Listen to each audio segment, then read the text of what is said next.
화면을 보시면서 성경책을 보면서 함께 낭독하겠습니다. 시작.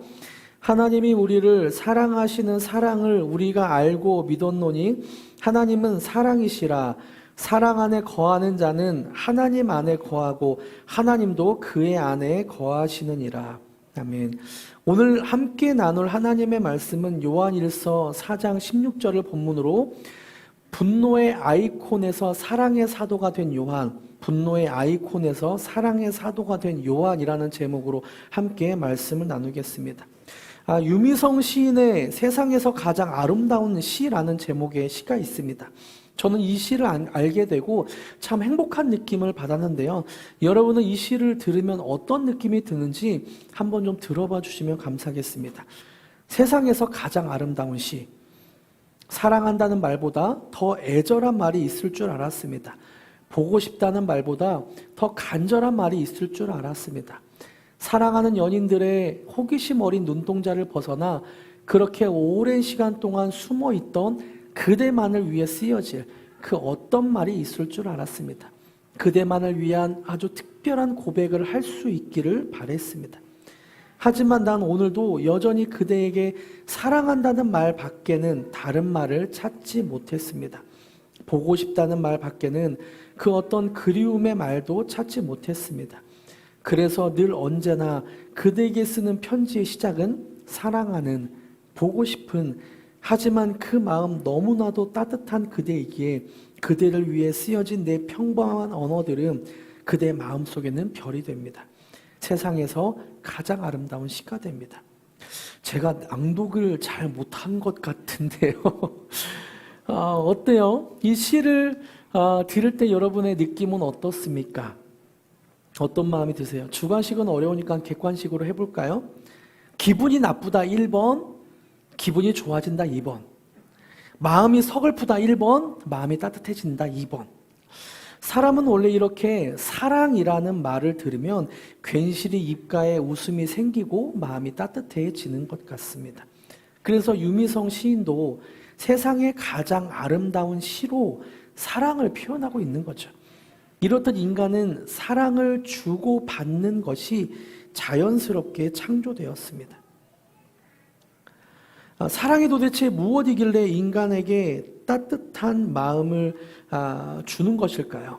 네이버 사전에서는 사랑을 이렇게 정의하더라고요. 어떤 사람이나 존재를 몹시 아끼고 귀중히 여기는 마음 또는 그런 일. 여러분은 어떤 사람을 사랑하고 있으세요? 어떤 사람을 몹시 아끼고 귀중히 여기는 마음이 있습니까? 여기에 신혼부부가 있는데요. 신혼부부 둘은 아마 그 어느 누구보다 둘을 귀중히 여기고 몹시 아끼고 그럴 것이라고 생각이 듭니다. 그렇죠? 이럴 때 아멘 하는 거예요. 아멘. 그렇죠? 그래서 사람은 본래 아낌을 받고 귀중히 여기는 마음을 받으면 마음이 좋죠. 행복해지죠. 이성 간의 사랑에서 서로를 몹시 아끼고 귀중히 여기면 하늘을 나는 것 같은 느낌이 들 정도로 행복해집니다. 또 가정에서 부모님의 사랑을 듬뿍 받는 자녀들은 얼굴이 밝다고 하죠. 인간에게 사랑은 아주 중요한 덕목입니다. 더군다나 크리스찬에게도 사랑은 아주 중요한 덕목이죠. 오늘 본문인 요한일서 4장 16절 중반부부터 한번 같이 볼까요? 시작. 하나님은 사랑이시라. 사랑 안에 거하는 자는 하나님 안에 거하고 하나님도 그의 안에 거하시느니라. 요한은 요한 일서를 통해 하나님은 사랑 그 자체이기 때문에 사랑 안에 거하는 사람은 하나님 안에 있는 사람이라고 표현합니다. 요한 일서를 지은 요한은 하나님을 사랑 그 자체라고 표현하며 사랑 그 자체이신 하나님 안에 거하는 사람은 하나님 안에 거하는 것이다 라고 말하고 있습니다. 그래서 요한은 그 사랑을 알려주기 위해서 요한복음, 요한일서, 요한이서, 요한삼서, 요한계시록을 썼죠. 대표적으로 우리가 많이 외우는 성경 구절이 요한복음 3장 16절이죠. 그 시작이 어떻게 되나요? 하나님이 세상을 이처럼 사랑하사. 하나님은 세상을 사랑하셨고 우리를 사랑하시고 그 사랑 존재만으로 그 사랑 자체이신 분입니다. 그래서 요한은 사랑의 하나님을 많이 알려주고 싶어 했다고 합니다. 요한의 별명이 그래서 사랑의 사도였습니다. 역사학자들은 사도 요한이 94세 정도까지 살았다고 하는데요. 사도 요한이 감옥살이를 하다가 90세가 다 되어 풀려나게 되었다고 합니다. 마지막 인생을 에베소라는 지역에서 살았다고 하는데요. 의학이 발달한 오늘날에도 90세는 쇠약해져서 힘이 없는 모습입니다. 그 당시에는 더욱 그랬겠죠. 에베소 교인들은 요한에게 설교를 계속 부탁했다고 합니다. 그런데 90세의 노인이 설교를 한다는 건 좀 힘에 부쳤나 봐요. 그래서 요한은 혼자 걸을 수 없어서 사람들이 메고 오는 들것에 실려서 단상에 올라가 말씀을 전했다고 합니다. 요한이 어떤 말을 할까 귀를 쫑긋 세우고 에베소 교인들이 듣죠. 그때 요한이 설교했다고 합니다. 여러분, 서로 사랑하십시오. 힘이 하나도 없고 아마 치아도 온전하지 않아서 발음도 정확하지 않았을 것 같아요. 이 한마디, 여러분 서로 사랑하십시오. 그리고 들것에 실려 나갔다 합니다. 이 한마디 요한의 설교에 많은 사람들이 눈물을 흘렸다고 하죠. 그 다음에도 사람들이 요한의 설교를 듣고 싶어서 계속 간청했다고 합니다. 들것에 실려서 다시 단상 위에 올라가 설교하는 거예요. 여러분 서로 사랑하십시오. 사람들이 몇 번 요한에게 설교를 요청하고 또 요한도 몇 번 여러분 서로 사랑하십시오. 똑같은 말을 되풀이하자 성도 중에 요한 사도요, 다른 말씀은 없습니까? 라고 질문했다고 합니다. 그때 요한이 이렇게 대답했다고 하죠. 이것이 주의 명령이고 사랑 안에 모든 것이 이루어지는데 내가 무슨 말을 할 수 있겠습니까? 이렇게 요한은 사랑의 사도라는 별명이 있었습니다. 그런데요, 원래부터 요한이 이런 사랑의 사람이었던 것은 아니었던 것 같습니다. 예수님을 인격적으로 만나기 전에 요한이 어떤 사람이었는지 누가복음 9장에서 자세하게 설명해 주고 있는데요. 49절, 누가복음 9장 49절을 제가 읽어드릴게요. 요한이 여짜오되 주여 어떤 사람이 주의 이름으로 귀신을 내쫓는 것을 우리가 보고 우리와 함께 따르지 아니하므로 금하였나이다. 요한은 예수님의 제자가 아닌 사람들이 예수님의 이름으로 귀신을 내어 쫓아내는 것이 마음이 불편했던 모양이에요. 그래서 그 사람에게 너 하지 마. 너 우리와 함께하는 사람 아닌데 왜 귀신을 예수님의 이름으로 쫓아내? 라면서 금지했다고 말합니다. 그리고 예수님께 칭찬받고 싶었던지 그대로 말하는 거예요.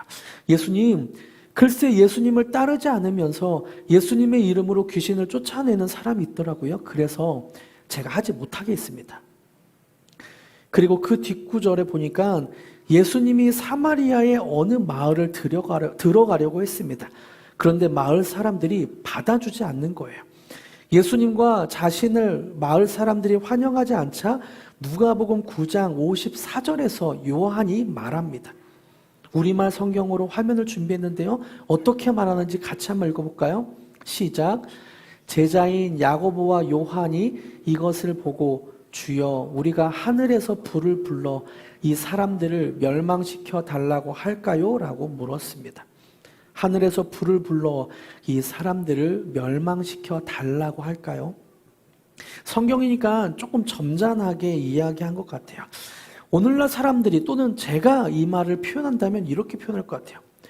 예수님, 저희 폭파시켜버릴까요? 예수님, 저희 싹 다 죽여버릴까요? 예수님, 마을을 다 불살라버릴까요? 이런 말이었겠죠. 마을이 예수님을 받아주지 않았다고 이렇게까지 표현해야 됩니까? 엄청난 잘못을 했다고, 얼마나 대단한 잘못을 했다고 마을 전체 사람들을 다 죽여버리자고, 이런 말까지도 합니까? 근데 요한의 감정은 지금 분노로 가득 차 있습니다. 예수님을 인격적으로 만나기 전 요한은 분노의 사람이었던 것 같아요. 이 모습을 아셨는지 마가복음 3장 17절에서 예수님이 그의 별명을 하나 지어주세요. 같이 한번 읽어볼까요? 시작. 또 세베대의 아들 야고보와 야고보의 형제 요한이니 이 둘에게는 보아너게 곧 우레의 아들이라는 이름을 더하셨으며, 예수님은 또 다른 이름으로 요한에게 우레의 아들,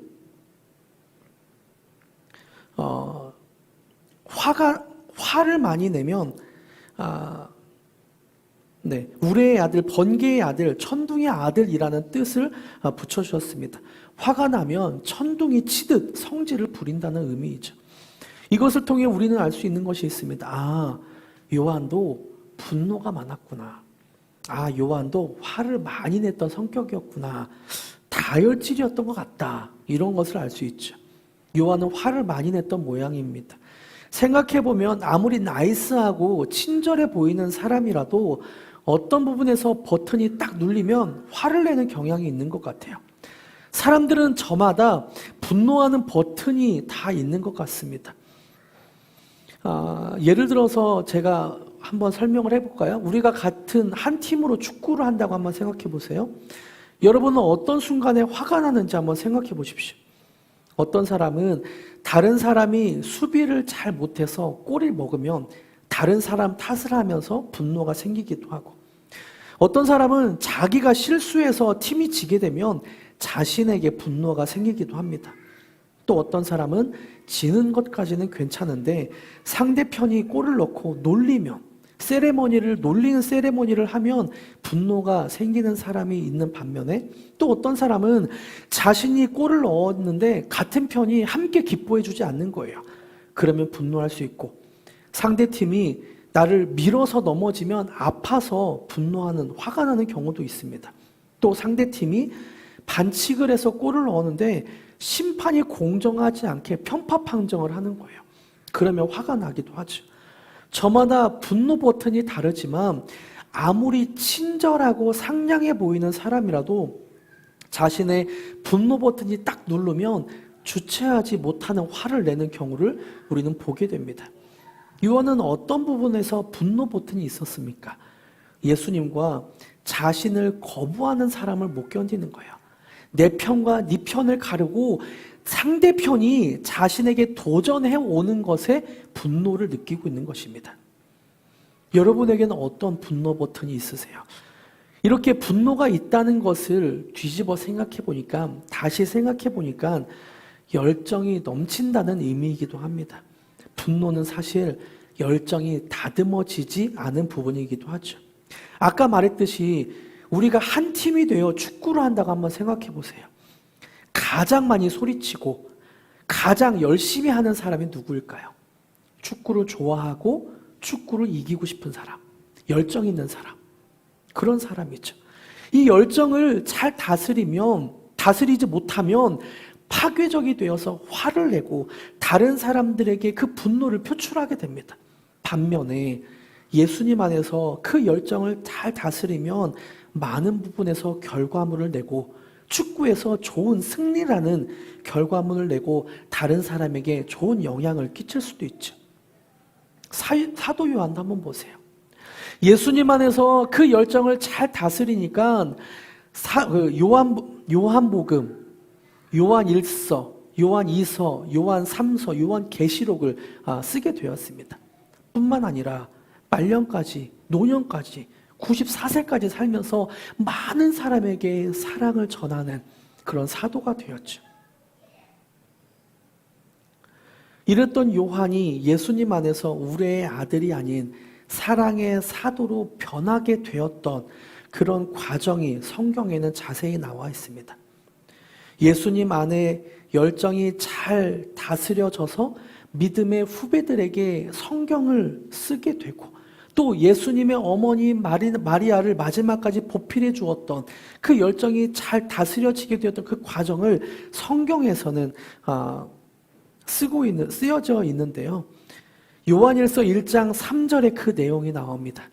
이해를 돕기 위해 우리말 성경으로 자막을 준비했는데 함께 읽어볼까요? 시작. 우리가 보고 들은 것을 여러분에게도 전파합니다. 이는 여러분과 우리가 서로 사귐이 있게 하려는 것입니다. 우리의 사귐은 아버지와 그의 아들 예수 그리스도와 함께하는 사귐입니다. 아멘.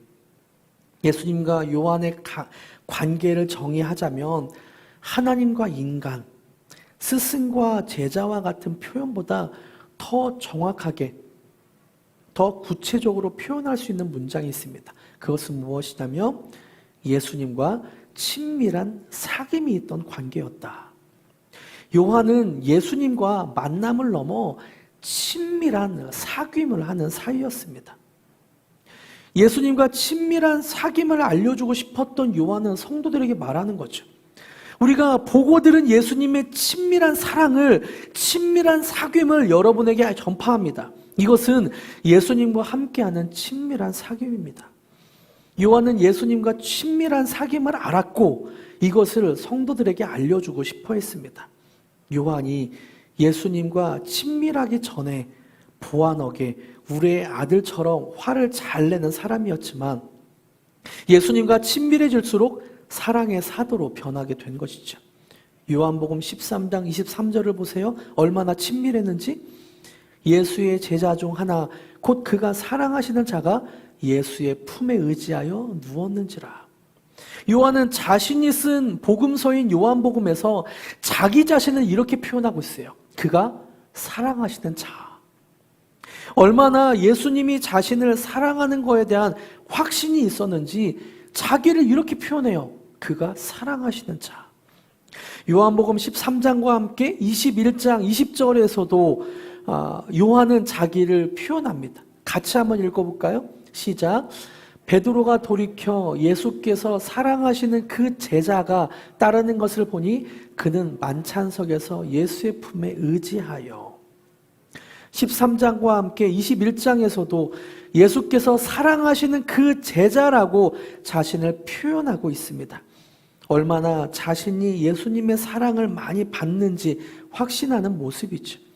그리고 13장과 21장에서 동일하게 예수님과 자신의 거리를 품을 의지하여 누웠다라고 표현합니다. 품을 의지하여 누웠다. 왜 사람은 저마다의 자기만의 거리가 있다고 하잖아요. 그래서 목욕탕에 갈 때에도 모르는 사람이 옆에 하는 게 불편하잖아요. 어디 커피숍이나 다른 곳에 갈 때에도 누군가 모르는 사람이 자기만의 거리 안에 들어오는 것이 불편하잖아요. 그런데 반면에 친하다고 생각하는 사람이 자기와 거리를 두면 그것이 또 서운해지기도 하죠. 사람은 자기만의 거리가 존재합니다. 그런데 예수님과 요한의 그 거리는 맞닿는 거리, 예수의 품에 의지하여 누울 수 있는 그 정도의 스킨십을 할 정도, 그 정도 가까운 거리였다라고 말하고 있는 거죠. 이것은 마치 5살 난, 6살 난 아이가 아빠의 무릎 위에 앉고 싶어 하는 것. 무릎 베개를 하고 아빠를 꼭 끌어안고 안아줘라고 하고 있는 그런 아이의 모습과도 같은 거죠. 마음을 나누며 남자 사이에서도 스킨십이 자연스러울 정도로 예수님의 사랑을 듬뿍 받고 있는 요한의 모습입니다. 그리고 요한은 자신이 사랑의 사도가 된 것이 요한일서 4장에서 예수님으로부터 왔음을 분명하게 밝히고 있습니다. 자신이 사랑의 사도가 된 것이 내가 한 것이 아니라 예수님께 있음을 분명히 말하고 있죠. 요한일서 4장 10절 제가 읽어드립니다. 사랑은 여기 있으니 우리가 하나님을 사랑한 것이 아니요 하나님이 우리를 사랑하사 우리 죄를 속하기 위하여 화목제물로 그 아들을 보내셨습니다. 더 구체적으로 요한일서 4장 19절에 말하죠. 제가 읽어드립니다. 우리가 사랑함은 그가 먼저 우리를 사랑하셨습니다. 자신이 자신의 의지적으로 사랑을 만들어낸 것이 아니라 내가 사랑함은 그가 먼저 우리를 사랑하셨습니다 라고 표현하고 있습니다. 요한은 계속해서 예수님의 친밀한 사랑을 받았고 그 사랑을 증거하고 있습니다. 아까 사람은 누구에게나 분노 버튼이 있다고 말씀드렸습니다. 누구나 있다는 것은 저에게도 있다는 말이죠. 저의 분노 버튼은 나를 거부하는 사람, 또 나와 경쟁하는 사람, 또 나에게 반항하는 사람을 보면 분노 버튼이 눌립니다. 그래서 때로 이 분노 버튼이 저를 곤혹스럽게 하고 조금은 수치스럽고 부끄럽게 하는 때도 있었던 것 같아요. 그래서 저는 매일 아침 일어나자마자 이 분노 발작이 일어나지 않도록 주님 저를 다스려 주시옵소서라고 기도를 합니다. 아침에 일어나자마자 저는 이렇게 표현하는데요. 주 예수 그리스도 하나님의 아들이시여 저를 불쌍히 여기소서. 주 예수 그리스도 하나님의 아들이시여 저를 불쌍히 여기소서. 예수님의 사랑으로 저를 다스려 주세요. 예수님, 나의 분노 버튼이 눌리지 않고 예수님과 친밀한 관계 안에, 친밀한 사랑 안에 있게 해주세요. 그렇게 매일 기도합니다. 여러분의 분노 버튼은 무엇입니까? 혹시 분노 버튼으로 인해 곤혹스럽거나 힘든 분이 있다면 이렇게 좀 고백했으면 좋겠어요.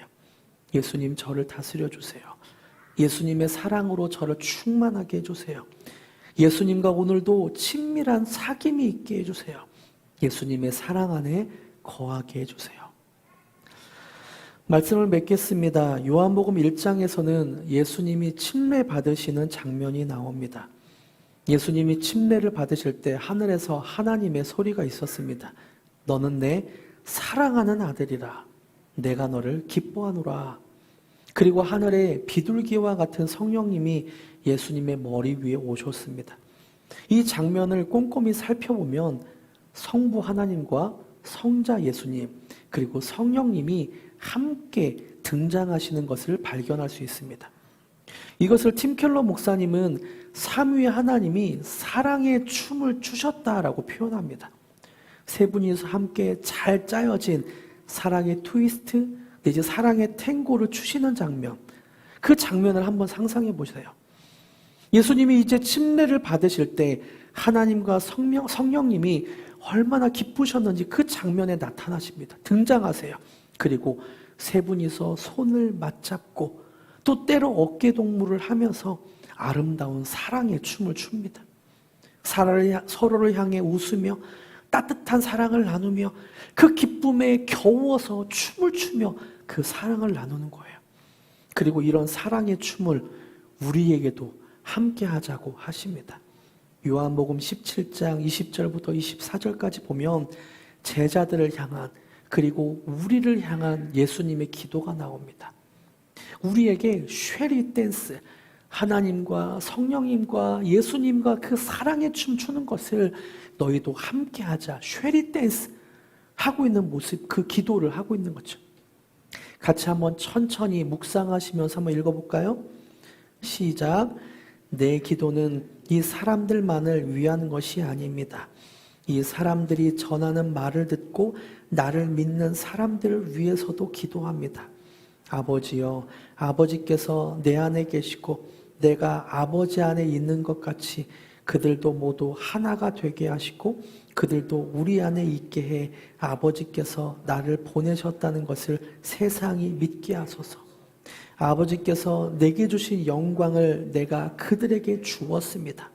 이것은 우리가 하나인 것 같이 그들도 하나가 되게 하려는 것입니다.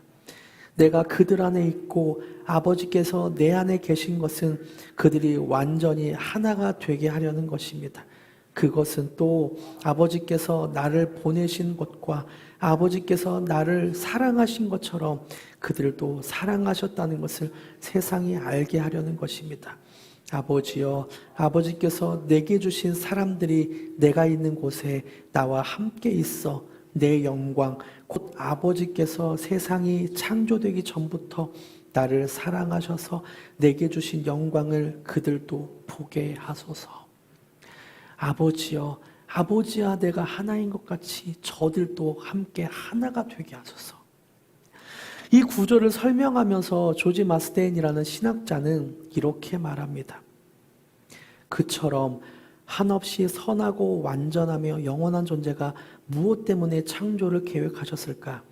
가장 큰 이유는 그분의 어떤 부족함을 메우려는 게 아니라 선함과 사랑이 가득한 삼위일체 하나님의 완벽한 내적 소통을 확장하기 위해서다.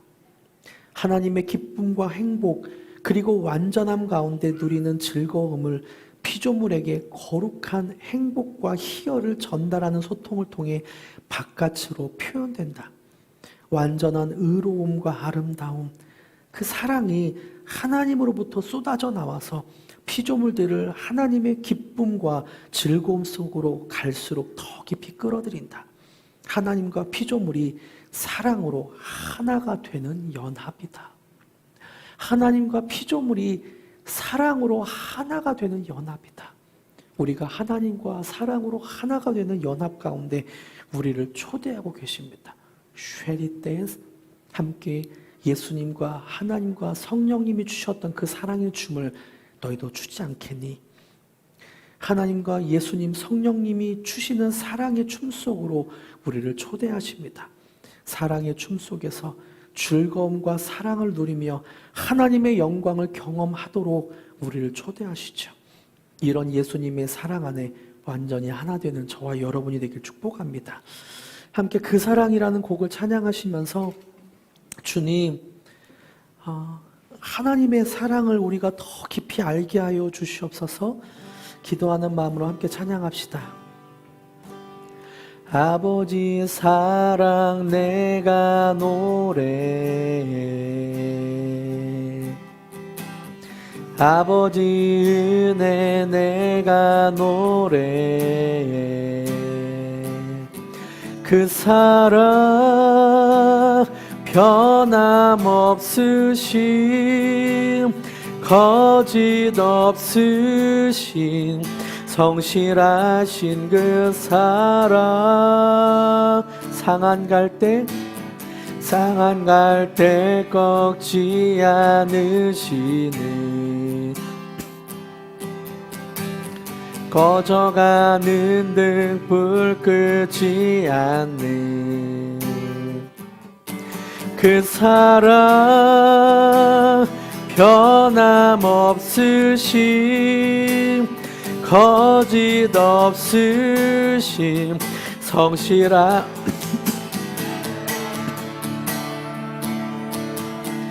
사랑, 그 사랑 날 위해 죽으심, 날 위해 다시 사신 예수 그리스도, 다시 오실 그 사랑, 죽음도 생명도 천사도 하늘의 어떤 권세도 끊을 수 없는 영원한 그 사랑에, 다시 한번 처음부터 고백합니다. 아버지 사랑 내가 노래해, 아버지 은혜 내가 노래해, 그 사랑 변함없으신 거짓 없으신 성실하신 그 사랑, 상한 갈 때 꺾지 않으시는, 꺼져가는 등불 끄지 않는 그 사랑 변함없으신 거짓 없으신 성실하신 그 사랑, 사랑, 그 사랑 날 위해 죽으심, 날 위해 다시 사신 예수 그리스도, 다시 오실 그 사랑, 죽음도 생명도 천사도 하늘의 어떤 권세도 끊을 수 없는 영원한 그 사랑, 예수 그 사랑, 그 사랑 날 위해 죽으심, 날 위해 다시 사신 예수 그리스도, 다시 오실 그 사랑, 죽음도 생명도 천사도 하늘의 어떤 권세도 끊을 수 없는 영원한 그 사랑, 예수 그 사랑, 그 사랑, 날 위해 죽으신, 날 위해 다시 사신 예수 그리스도, 다시 오실 그 사랑, 죽음도 생명도 천사도 하늘의 어떤 권세도 끊을 수 없는 영원한 그 사랑, 예수. 제가 기도드립니다. 하나님이 우리를 사랑하셨습니다. 우리가 먼저 하나님을 사랑한 것이 아니라 하나님이 먼저 우리를 사랑해 주셨습니다. 그 사랑으로 충만해지게 하여 주시옵소서. 그 사랑 자체이신 하나님, 예수님, 성령님과의 춤에 우리가 동참하게 하여 주시고, 그 사랑의 춤을 우리가 이 땅에서 추게 하여 주시옵소서. 하나님, 우리에게도 발작 버튼이, 그 분노 버튼이 있습니다.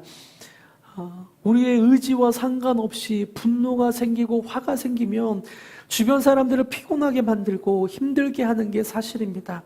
하나님, 그 분노 버튼이 사라질 수 있도록, 누그러질 수 있도록 하나님의 사랑으로 더 충만하게 하여 주시옵소서. 하나님의 사랑을 이 시간 충만하게 하여 주시옵소서. 감사드리며 예수님의 이름으로 기도드립니다. 아멘.